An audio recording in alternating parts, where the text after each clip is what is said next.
শফি জানেন না, একদম কুলাঙ্গারের কুলাঙ্গার। মুসলিম সমাজটাকে তো নষ্ট করে দিল। সোশ্যাল মিডিয়াতে একটা ভিডিও দেখতে পাচ্ছেন, আপনাদের মুর্শিদাবাদের এক কুলাঙ্গার, নাম হলো তার শফি, জানেন না, একদম কুলাঙ্গারের কুলাঙ্গার। স্ত্রী আছে, শফিকের স্ত্রী আছে, সোশ্যাল মিডিয়াতে যা দেখলাম। তারপরেও তার গার্লফ্রেন্ডের সঙ্গে গোপন ভাবে ভিডিও তৈরি করে সোশ্যাল মিডিয়াতে ছেড়ে দিয়েছে। সুবহানাল্লাহ। ছেলেটি মুসলিম, ছেলেটিকে মুসলিম। আল্লাহ, অশ্লীলতা প্রকাশ করছে সমাজে। মানে সমাজে এত বেশি ক্ষতি করছে এরা। আমি একটা পদ্ধতি আপনাদের বলে দিই, পদ্ধতিটা ভালো করে শুনে নেন। যাদের ফেসবুক আছে বা যাদের বড় বড় পেজ আছে, এই শফিক নামক পেজে, ওদের পেজের যা নাম, সবাই মিলে গড়ে রিপোর্ট করতে থাকুন, পেজটাকে যেন উড়িয়ে দেওয়া যায়। শফিকের ভিডিও ফেসবুকে এলেই পেজে গিয়ে রিপোর্ট মেরে দেবেন, সবাই মিলে রিপোর্ট মারুন, পেজগুলোকে নষ্ট করে দেন। কারণ এরা সমাজে এত অশ্লীলতা করছে, একদম অল্প বয়সে যৌবনের সুড়সুড়ি দিচ্ছে। কি করে একটা মেয়েকে ভালোবাসতে হয়, কি করে পরের মেয়েকে পটিয়ে সটিয়ে নিজের কাছে করা যায়, কি করে একটা মেয়েকে জড়িয়ে ধরে চুমু খেতে হয়, এইগুলো ভিডিওর মাধ্যমে দেখানো হচ্ছে। অশ্লীলতা কি সমাজে বিস্তার করছে তারা। আল্লাহ, মানুষ কত নির্লজ্জ এবং কত বেহায়া হয়ে এ কাজ করতে পারে। গোপন ভাবে সময় কাটানোর ছবিগুলো ফেসবুকে আপলোড করছে। আমি বলছি, এদের বাপ মা কি বেঁচে নেই? মেয়েটার বাপ বেঁচে নেই? মেয়েটার মা বেঁচে নেই? ছেলেটার বাপ বেঁচে নেই? ওর মা বেঁচে নেই? মুহাম্মদ সাল্লাল্লাহু আলাইহি ওয়াসাল্লাম তিনি বলছেন, কুল্লুকুম রাইন ওয়া কুল্লুকুম মাসউলুন আন রায়াতিহি। প্রত্যেক বাড়ির গার্জিয়ানকে কিয়ামতের দিন তার বেটা বেটি সম্পর্কে জিজ্ঞাসা করা হবে। প্রত্যেক গার্জিয়ানকে জিজ্ঞাসা করা হবে। রাত 12টার সময় তোমার মেয়ে বাড়ি চলে এসেছে, পাশের বাড়ি টিভি দেখছিল, 12টায় ঢুকেছে, জিজ্ঞাসা করতে হবে, এই নাসিমা 12টায় কোথায় গিয়েছিলে? প্রয়োজনে এক চড়ে দাঁত ঘুরিয়ে দিতে হবে। ছেলেটা রাত 2টার সময় বাড়ি এসেছে ফাংশন দেখে, চামড়া তুলে লবণ মাখিয়ে দিতে হবে, তাহলে হচ্ছে বাপ। কি বললাম বুঝলেন না? আসলে আমাদের বাপেদেরও তো চরিত্র খারাপ, কি করে শাসন করবে, তাই না? আমার বাপেদেরও তো চরিত্র খারাপ আমাদের। আল্লাহ, আল্লাহ তুমি আমাদের এই অরাজকতা সমাজ থেকে বাঁচাও, বলুন আমিন। তাহলে মোমেনের 1 নম্বরের গুণ, মোমেন কি করবে? পাপ ভুল করার পরে অনুতপ্ত হয়ে আল্লাহর ভয়ে থরথর করে কাঁপবে। 2, আল্লাহ বলছেন, আয়াতুহু যাদাতুহুম ঈমানা ওয়া আলা রাব্বিহিম ইয়াতাওয়াক্কালুন। মুমিনের 2 নম্বরের গুণ হলো, মুমিনের সামনে যখন কোরআন তেলাওয়াত করা হয়, আল্লাহ বলছে যাদাতুহুম ঈমানা, তার ঈমান সাথে সাথে বেড়ে যায়। মুমিনের সামনে কোরআন তেলাওয়াত করলে কি হয়? ঈমান। চাদরওয়ালা একটু বসে, একটু পড়ে যাবে। ঈমান কি হয়? বেড়ে যায়। কোরআন তেলাওয়াত করলে ঈমান বাড়ে, বাড়ে। আমি তার জ্বলন্ত প্রমাণ আপনাকে দিচ্ছি, জ্বলন্ত প্রমাণ। কোরআন পড়লে যে ঈমান বাড়ে তার জ্বলন্ত প্রমাণ। মায়েরা যারা বসে আছেন, আপনারা এই অন্তত পক্ষে শুনুন, আপনাদের অনেক কাজে লাগবে। আমি 2-3 মাস পর পর উমরা করতে যাই কাবাতে, তার লোকজন নিয়ে যাই, আমাদের নিজস্ব ট্রাভেলস আছে। তা আমার সঙ্গে দিনাজপুরের একটা লোক গেছে, একেবারে অশিক্ষিত, নির্বোধ, তার কোনো আক্ষরিক জ্ঞান নেই, কিন্তু লোকটা 40 বছর ধরে 5 ওয়াক্ত নামাজ পড়ে। তা আমি ওনাকে কাবায় নিয়ে গেছি। কাবা যখন তওয়াফ করছি, লোকটা তখন আমার জামার কলারটা এইভাবে বারবার ধরে টানছে। তা আমি ওকে বলছি, চাচা আপনি যদি আমার জামার কলারটা বারবার ধরেন, তাহলে আমারও তো উমরা করতে অসুবিধা হচ্ছে, কাবাটা চক্কর লাগাতে, তওয়াফ করতে। তখন আমাকে বলছে, বাবু আমি যদি হারিয়ে যাই আর জীবনে বাড়ি যেতে পারবো না। তা আমি বলছি যে এখানে লোক বাড়ি যাওয়ার তো চিন্তা করে না। বলছে না, আমার 3 বিঘে জমি ধান লাগানো আছে বাপ, আমাকে বাড়ি যেতেই হবে। মানে ও ধানের টেনশনে মাথা, মানে অশিক্ষিত লোক, পাড়া গ্রামের লোক। কি বললাম বুঝলেন? তা কাবার যিনি প্রধান ইমাম ডক্টর আব্দুর রহমান আস-সুদাইস, আল্লাহু আকবার, আপনি যদি 5 লাখ টাকা খরচা করে একবার কাবায় যান, আমি তো আজকে 27 দিন আগে আমি মক্কাতে ছিলাম, 27 দিন আগে। আপনি যদি আব্দুর রহমান আস-সুদাইসের একবার যদি এক ওয়াক্ত নামাজের যদি তেলাওয়াত শোনেন, তা মনে হবে কোরআন অবতীর্ণ হচ্ছে আর 5 লাখ টাকা শোধ। আমার আর টাকার দরকার নেই। আল্লাহু আকবার, কি যে তেলাওয়াত!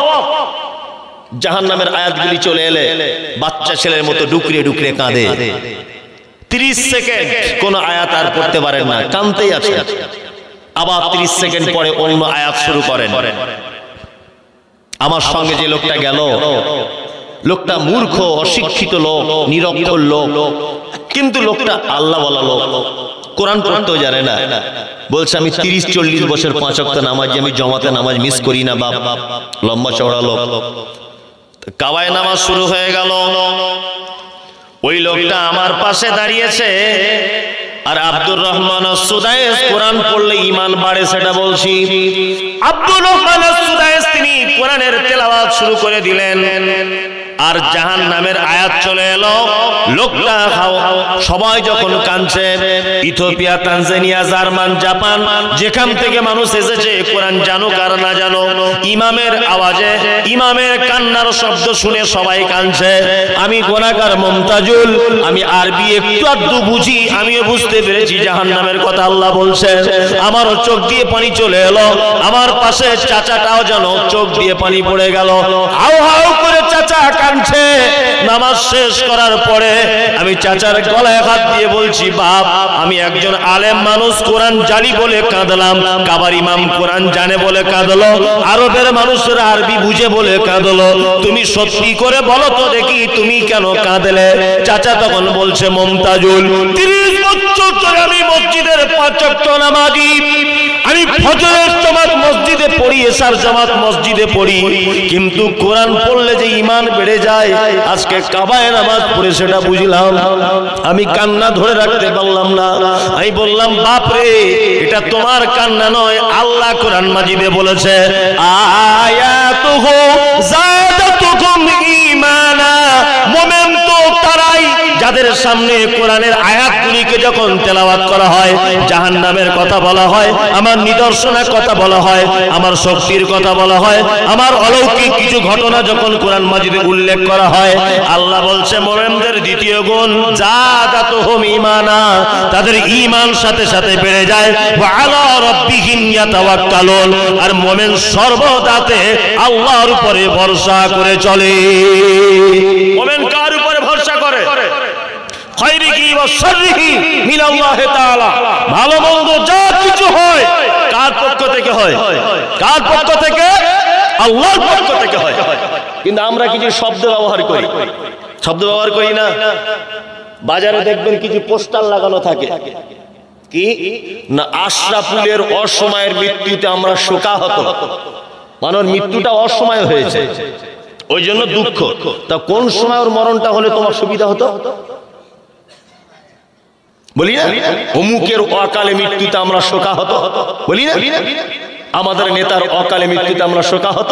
আমি বলছি, ওর কোন সময় মৃত্যু হলে তোমার সুবিধা হতো? মুমিন সর্ব ব্যাপারে ভরসা করে কার উপরে? ওর মৃত্যু এই টাইমটাই হবে, এটা ভরসা করবে কার উপরে? আল্লাহর উপরে ভরসা করবে না? জি, মুমিন আল্লাহর উপরে শুধু ভরসা এরকম ভাবে করবে না। মুমিন কেমন ভরসা করবে? মরুভূমিতে চলছেন, মরুভূমিতে চলতে চলতে আপনার পায়ের জুতার ফিতা ছিঁড়ে গেছে।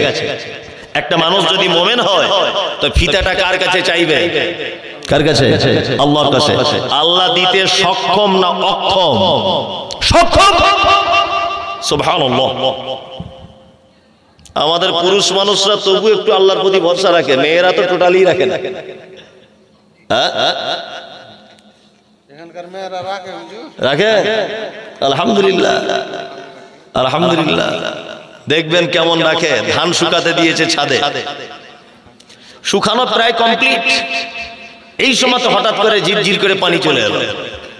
আপনার স্ত্রী দেখবেন মিনিমাম 4 রকম ভাষাতে আল্লাহকে ছোট বড় করে বলবে, আল্লাহ তোর আর চোখ নাই? আমার দিনই 12টা বাজাতে হলো, ওই লেগে তো মাদ্রাসায় দিই না, ওই লেগে তো মসজিদে দিই না। দেখবেন ও বলবে, বলবে না? আর মুহাম্মদ সাল্লাল্লাহু আলাইহি ওয়াসাল্লাম তিনি তো মহাবৈজ্ঞানিক, দার্শনিক, জ্ঞানীর জ্ঞানী। আল্লাহ নবী সাল্লাল্লাহু আলাইহি ওয়াসাল্লাম মেয়েদের জাহান্নামে যাওয়ার কথা বলতে গিয়ে একটা কথা বলেছেন, একটা কথা। এই কথাটার সঙ্গে হাদিসটার মিল আছে, ওই জন্য আমি হাদিসটা বলছি। আল্লাহ নবী সাল্লাল্লাহু আলাইহি ওয়াসাল্লাম তিনি মিরাজের রাত্রিতে গেলেন। মিরাজের রাত্রিতে জাহান্নামের দিকে তাকিয়ে দেখছেন শুধু নারী আর নারী। জাহান্নাম মানে নারী আর নারী, শুধু নারী আর নারী জাহান্নামে। তা আল্লাহ রাসূল সাল্লাল্লাহু আলাইহি ওয়াসাল্লাম এইটা বর্ণনা করছেন যে জাহান্নামে দেখে এলাম অধিকাংশ নারী আর নারী। তখন একজন বুদ্ধিমতী মহিলা আল্লাহ নবীকে বলছেন, আল্লাহ নবী, আমাদের কি এমন দোষ আর কি এমন অপরাধ করি যে আমাদের অপরাধের কারণে আমাদেরকে বেশি করে আপনি জাহান্নামের ভিতরে দেখলেন, আর আমরা জাহান্নাম থেকে বাঁচবো কি করে, এটাও আপনি বলুন। আল্লাহ নবী বললেন, ইয়া মাশারান নিসা তাসাদদাকনা তাসাদদাকনা তাসাদদাকনা, হে জগতের যত নারীরা, তোমরা যদি আল্লাহর তৈরি করা জাহান্নাম থেকে যদি বাঁচতে চাও, তাহলে তোমরা তোমাদের সম্পদকে আল্লাহর রাস্তায় সাদাকা করে দাও, দান করো বেশি বেশি করে, তাহলে জাহান্নাম থেকে বেঁচে যাবে। তখন মহিলা বলছে, আল্লাহ নবী, জাহান্নাম থেকে বেঁচে যাবে এটা তো আপনি বলে দিলেন, কিন্তু কোন কারণে জাহান্নাম যাবে এটা বলুন। যে রাতে মিরাজ হলো বিশ্ব নবীজির, নবী বলে জাহান্নামে মহিলাদের ভিড়। একজন মহিলা বলে, বিশ্ব নবীজিরে, কোন কারণে বেশি ভাগ যাব জাহান্নামে?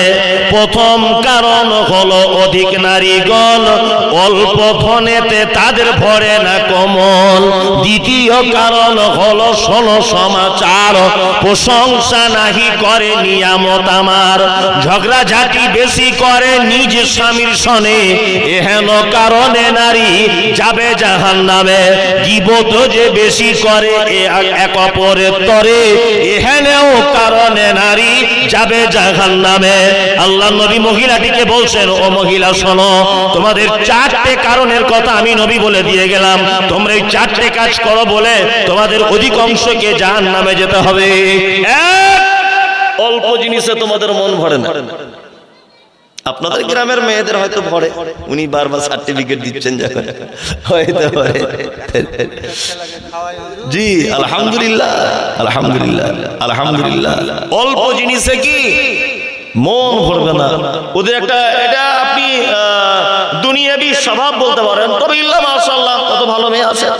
তবে ভালো মেয়েদের ভিতরে এই গ্রামের সব মেয়েরা পড়ে যাচ্ছে আর কি, এরা সব ভালো। অন্য গ্রামের মেয়েদের কথা আমি বলছি, কি বলছি বুঝতে পারছেন না? আল্লাহর নবী বলছেন, অল্প জিনিসে এক নম্বর নারীদের কি হয় না, মন ভরে না। দুই নম্বর স্বামীর সঙ্গে ঝগড়া অশান্তি করে। গ্রামের মেয়েরা সেটাও করে না, তাই তো?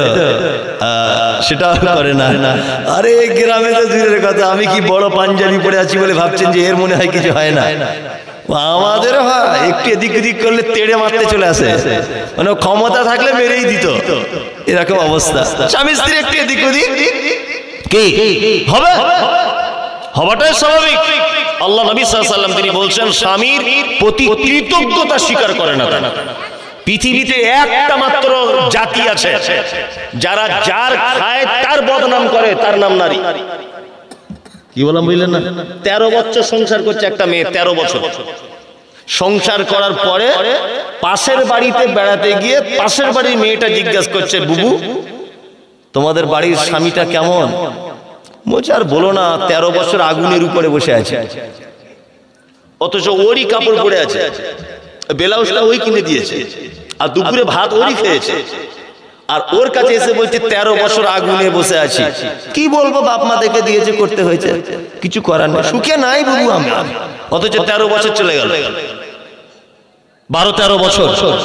ওরা জীবনে কোনোদিন স্বামীর প্রশংসা করবে না, আর স্বামীর সম্পদের ব্যাপারে কৃতজ্ঞতা স্বীকার করবে না। এগুলো আমরাও তো সংসার করছি, বাস্তব। আমার পুকুরের একটা 4 কেজি কাতলা মাছ, কাতল মাছ বুঝেন তো, 4 কেজি মাছ পুকুরে জাল দিয়ে ধরে আমার স্ত্রী আর আমি খাচ্ছি।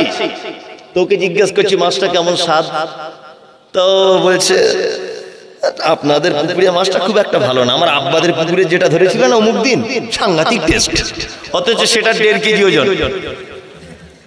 এর নাম নারী, এর নাম কি নারী। আপনি যতই যা কিছু করেন কৃতজ্ঞতা স্বীকার করবে না। আমি একটা কথা বলি অনেক সময়, আজকে কথা প্রসঙ্গে এসেছে বলে বলছি, আমি আমার বাড়ির একাই পুরুষ মানুষ, আমার আব্বা বয়স্ক মানুষ, সুগারের রোগী, অনেক দুর্বল মানুষ, আমি একাই। আমি তো বাড়িতে থাকতে পারি না, তা যেখানেই জলসা জুলুস যেখানে যা হয়, বাংলাদেশ যায়, সৌদিতে যাই, ওই যেখানে যাই সেখান থেকে সব থেকে ভালো জিনিস যেটা আমার চোখে ধরে সেটা আমি কিনে নিয়ে যাই আমার গিন্নির জন্য। এখনো গাড়িতে যে কত কি কেনা আছে ওর নাকি বাড়ি যাবো যখন নিয়ে যাবো, তা আমি তো কিনি, আর ও বাপের এক বেটি, ওর আব্বা মাও কেনে, আবার আমার আব্বা মা একটা বৌমা বলে ওরাও দেয়, আমার 4টে বোন তারা একটা ভাবি বলে সব সময়তেই জামা কাপড় দেয়, আমি তো দিই। তার মানে ওর জামা কাপড়ই ভর্তি সারা বাড়িতে। তারপরেও যদি আমি কখনো ফ্রি হয়ে বাড়িতে বলি চলো না একটু কলকাতা দিকে কোথাও বেরিয়ে আসি, তা আমার স্ত্রী আমাকে যতবার বলি ততবার বলে কি পরে যাব, ভালো জামা কাপড় নাই তো, বারবার বলে যে কি পরে যাব, ভালো কিছু নাই তো। আমি মনে মনে ভাবলাম ওরে তোকে যদি এখন বড় কাপড়ের দোকান করে দেওয়া হয় তবুও ভালো জিনিস পাবি না, কারণ তোর এটা স্বভাব, তোর স্বভাব, জীবনে তোর অল্প জিনিসে মন ভরবে না। আপনি ওকে একটা কিনে দেবেন, আচ্ছা বলুন তো মিথ্যা কথা বলা জায়েজ না না জায়েজ? না জায়েজ। আচ্ছা কেউ যদি মাঝে মধ্যে তার বইয়ের কাছে মিথ্যা কথা বলে, তার মানে এবার কত খাতারনাক আপনি ভাবুন।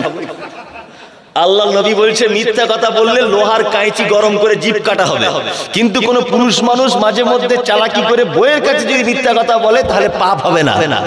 তার মানে আল্লাহ নবী তিনিও বুঝতে পারতেন এরা কত খাতারনাক। কি বললেন না? আল্লাহু আকবার, খুব সাবধান। এই মেয়েরা যারা আছেন রাগ করবেন না, আমি কথা যেটা বলছি অতীব বাস্তব কথা। আল্লাহ নবী সাল্লাল্লাহু আলাইহি ওয়াসাল্লাম তিনি বলছেন, 2 স্বামীর প্রতি অকৃতজ্ঞ অল্পতে খুশি হবেন। আপনার স্বামী যদি 30 টাকা দামের ব্লাউজ এনে দেয় তবুও বলতে হবে আলহামদুলিল্লাহ। 1 সপ্তাহ গোস্ত আনতে বলছেন, আনতে পারছে না, তবু আলহামদুলিল্লাহ। ডাল ভাতেও আলহামদুলিল্লাহ। ভাঙা ঘরে বসবাস করুন, আলহামদুলিল্লাহ। অন্যান্য বউদের মতো সোনা গয়না, গলার মালা, হাতের চেন, গলার চেন, হাতের আংটি দিতে পারছে না, তবু আলহামদুলিল্লাহ। আমার স্বামী আমার জন্য অনেক উত্তম। জি, স্বামীর ব্যাপারে সবসময় কি আলহামদুলিল্লাহ, নিজেকে উজাড় করে দেবেন। ও কিছু দিতে পারছে না বলে যে ভালোবাসা কম হবে তা নয়। আপনার জীবনের সবটুকু ভালোবাসা দিয়ে ওকে দেখুন। ও হয়তো টাকা বেশি দিতে পারে না আপনাকে, কিন্তু আপনাকে তো ভালোবাসে। কিন্তু এখনকার মেয়েদের বিপরীত, ভালোবাসার দরকার নেই, 1 বস্তা টাকা চাই। তবে সব মেয়েরা নয়, অবশ্য কিছু আল্লাহওয়ালা ভালো মেয়েরা আছে, অবশ্যই আছে, আছে না? অবশ্যই আছে, যারা কিছুই চায় না, শুধু ভালো পারফেক্ট একটা পুরুষ মানুষ চায়, তাই না? জি, স্বামীর সঙ্গে সৎ ব্যবহার করবেন। আমাদের নবী মুহাম্মদ সাল্লাল্লাহু আলাইহি ওয়াসাল্লাম আর আম্মা জান আয়েশা সিদ্দিকা রাদিয়াল্লাহু তাআলা আনহার কি যে মহব্বত ছিল, কি যে ভালোবাসা ছিল, আপনি ঠিক ওই রকম আল্লাহ নবীর স্ত্রীদের মতো হন। আম্মা জান আয়েশা বলছেন, যে গেলাসে আমি পানি পান করিতাম, পান করা হয়ে গেলে নবীকে দিতাম, দেখিতাম আমি ওগো নিজ নয়নেতে, ওখানে মুখ লাগাইয়া নবী পান করিতেন। গোস্ত খেয়ে হাড্ডি গুলো ফেলিয়া দিতাম, চুষে চুষে খেত নবী চোখেতে দেখিতাম। আম্মা জান আয়েশা বলছেন, আল্লাহ নবী আমাকে এত ভালোবাসতেন, 2 জন এক জায়গাতে খেতে বসেছি, আমি যে গ্লাসে পানি পান করেছি গ্লাসটা রেখে দিয়েছি, আল্লাহ নবীকে দেখেছি, আমি যে জায়গাটায় মুখ লাগিয়ে পানি পান করেছি ওই জায়গাটায় মুখ লাগিয়ে আল্লাহর নবী তিনি পানি পান করতেন। আম্মা জান আয়েশা বলছেন, গোস্ত খেয়ে হাড্ডি গুলো ফেলিয়া দিতাম, চুষে চুষে খেত নবী চোখেতে দেখিতাম। আম্মা জান আয়েশা বলছেন, আমি গোস্ত খেতাম আর হাড্ডিটা দস্তরখানের উপরে ফেলে দিতাম, আর আমার স্ত্রীকে দেখতে পেতাম, আল্লাহ নবীকে দেখতে পেতাম, ওই দস্তরখান থেকে হাড্ডিটা আবার তুলে নিয়ে মুখের ভিতরে দিয়ে চিবিয়ে চিবিয়ে তিনি রস বার করে করে তিনি খেতেন। এত ভালোবাসতেন। আপনার স্ত্রী আপনার আঁটু খায়? হারাম করে বিড়ি টেনে টেনে মুখে যা গন্ধ, ওর বউ জোর কাছে থাকে, এটা আলহামদুলিল্লাহ। কত সুন্দর দাঁত, তরমুজের বিচির মতো করে দিয়েছে, গুটকা পান খেয়ে খেয়ে কালো আল কাতরার মতো হয়ে গেছে দাঁতগুলো। অথচ আম্মাজান আয়েশা বলছেন, আমি যে জায়গাটায় মুখ লাগিয়ে পানি পান করেছি আল্লাহ নবীকে দেখেছি ওই জায়গাটায় মুখ লাগিয়ে পানি পান করতেন। আমি গোস্তকে হাড্ডিটা ফেলে দিয়েছি, আল্লাহ নবীকে দেখেছি ওই হাড্ডিটা আবার দস্তরখান থেকে তুলে নিয়ে চিবিয়ে চিবিয়ে খেতেন। কি মহব্বত ছিল! আল্লাহ নবী সাল্লাল্লাহু আলাইহি ওয়াসাল্লাম মহিলাদের ব্যাপারে বলতে গিয়ে বলছেন, শোনো, তোমরা আল্লাহর প্রশংসা কম করো, কৃতজ্ঞতা স্বীকার কম করো। আচ্ছা বলছি, কৃতজ্ঞতা স্বীকার কম করো। কি বলছি বুঝতে পারছেন না? এই কারণে আমি যে কথা বলতে বলতে ব্যাকে ঢুকেছিলাম, ইয়াতাওয়াক্কালুন, মুমিন সর্বদাতে আল্লাহর উপরে কি করবে? ভরসা করবে, তাই না? খেতে দিলেও আল্লাহ আলহামদুলিল্লাহ, না খেতে দিলেও আলহামদুলিল্লাহ। টিনের ঘরে আলহামদুলিল্লাহ, পাঁচতলার উপরেও আলহামদুলিল্লাহ, গাছতলাতে থাকলেও আলহামদুলিল্লাহ, পাঁচতলাতে থাকলেও আলহামদুলিল্লাহ। আল্লাহ মুমিনদের গুণ বর্ণনা করতে গিয়ে বলছেন, আল্লাযীনা ইউকিমুনাস সালাতা ওয়া মিম্মা রাযাকনাহুম ইউনফিকুন। আল্লাহ বলছে 4 নম্বরে মুমিন তোদের আরেকটা গুণ হলো, তোরা আজান হলে বাড়িতে বসে থাকতে পাবি না, সঙ্গে সঙ্গে করে মসজিদে চলে আসতে হবে, তোদেরকে সালাত আদায় করতে হবে। আর একটা কাজ করবে মুমিন, তোমাদেরকে যে রুজি আমি আল্লাহ দিয়েছি এই রুজি থেকে আমার রাস্তায় কিছু দান করবে। তাহলে মুমিনের 4 নম্বরের গুণ কি? মুমিন সালাত আদায় করে। নামাজ পড়েন তো 5 ওয়াক্ত? 5 ওয়াক্ত নামাজ পড়েন? তা মনে হচ্ছে আদায়ের দিকে চলে যেতে হবে আমাকে। হ্যাঁ হ্যাঁ, আচ্ছা ঠিক আছে ঠিক আছে, আর আমি বক্তব্য তাহলে রাখছি না। মুমিনের 5 নম্বরের গুণ, মুমিন আল্লাহর রাস্তায় দান করে।